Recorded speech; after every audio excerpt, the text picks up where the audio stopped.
Dvorana kulturnega centra se pri meni imenuje Dvorana na stavbah.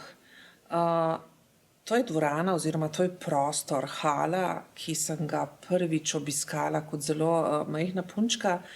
Te prostore je namreč moja mama občasno čistila. To je bilo nekje na začetku 80-ih, morda celo malo prej. In v dvorani je bil vedno en takšen poseben vonj in pa veličina. Veliko prostora in klavir.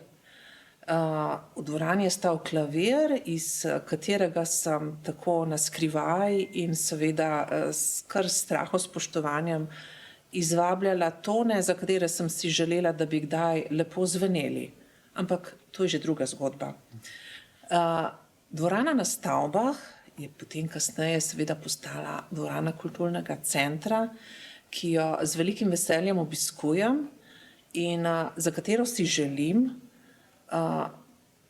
da bi ostala velika, prostorna, da bi privabljala veliko raznovrstne kulture in seveda vseh nas, kulturnih obiskovalcev, ki to vsebino cenimo in si jo želimo vkomponirati v svoje življenje in jo živeti. Naj živi Dvorana na stavbah.